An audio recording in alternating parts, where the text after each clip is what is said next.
জয় মা শ্যামসুন্দরী জয়। এখানে মা ছোট্ট বাচ্চা মেয়ে রূপে পূজিত হয়। অনেক দিনের ইচ্ছা ছিল মা শ্যামসুন্দরীর দর্শন করার, তাই আমরা চলে গিয়েছিলাম। গত 21শে ডিসেম্বর আমরা সকালবেলা বেরিয়ে পড়েছিলাম মায়ের দর্শন করতে।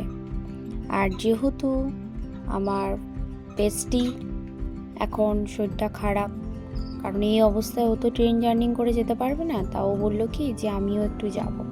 তা ওদেরই পার্সোনাল গাড়ি আছে, সেই গাড়িতে করেই আমরা একসাথে গেছিলাম।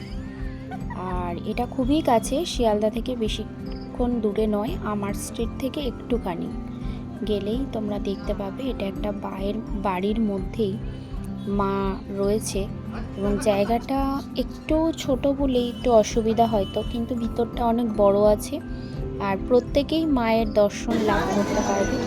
আর এই জায়গাটা, এই কাউন্টারটা করা হয়েছে, এখানে যারা পুজোর সামগ্রী সব নিয়ে আসছে সেগুলো এখানে দিয়ে আর সবার নামপত্র লিখে নিচ্ছে, যাতে সবার নামে সংকল্প করে দেবে পরে। এবার দক্ষিণাটা সেটা নিজেদের মতোই আপনারা দিতে পারেন, কোনো চাহিদা নেই। এবং আমরা তো লাইন দিয়ে দাঁড়িয়েছিলাম, লাইন দিয়ে দাঁড়ানোর পর তারপর আমরা ভিতরে গেলাম। বাইরে এই যে রাধাকৃষ্ণের একটা মূর্তি করেছে, এটা এত সুন্দর, কিন্তু লোকজন এমনই, তারা ধূপ মোমবাতি জ্বালানোর জন্য সেই মূর্তিটাকেই খানিকটা নষ্ট করে দিয়েছে। তা মানুষের সত্যি ধূপ মোমবাতি জ্বালার যখন জায়গা নেই, তুমি তো বাড়িতে গিয়েও জ্বালাতে পারো। কিছু মানুষ আছে মানে ঠাকুরের কাছেই জ্বালাতে হবে, এই ঠাকুরের কাছেই জ্বালাতে হবে, অন্য বাড়িতে গেলে এই ঠাকুর থাকবে না, এইরকম একটা মেন্টালিটি ব্যাপার আছে।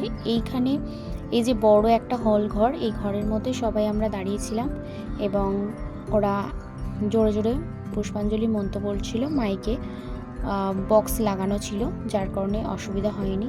তারপর একে একে সবাই যারা সামনে ছিল তারা মায়ের দর্শন করে বাইরে বেরিয়ে গেল, আর পিছনে যারা ছিল তারা আবার ফের আস্তে আস্তে সামনে এসে মাকে সামনে থেকে দর্শন করলো। আর এখানে প্রসাদ হিসেবে সবাই পাবে চাল, কলা আর বাচ্চাদের জন্য ক্যাডবেরি জুস, এগুলো দেওয়া হয়। আর 1 জানুয়ারির দিনকে ওনারা বলেছিল যে সন্ধ্যাবেলা থেকে প্রত্যেকটা বাচ্চাকে বিভিন্ন মায়ের যে সমস্ত যারা খেলনা দিয়ে যায়, যেহেতু মা ওখানে ছোট বাচ্চা রূপে পূজিত হন, তাই মায়ের সমস্ত খেলনাগুলো বিতরণ করা হবে। আর আমরা ওখান থেকেই চলে গিয়েছিলাম মিলেনিয়াম পার্কে, কারণ যেহেতু সকাল সকাল অনেকটা পৌঁছে গিয়েছিলাম, তাই আমরা সারাদিনটা একটু বাইরে কাটাবো বলে ভেবেছিলাম।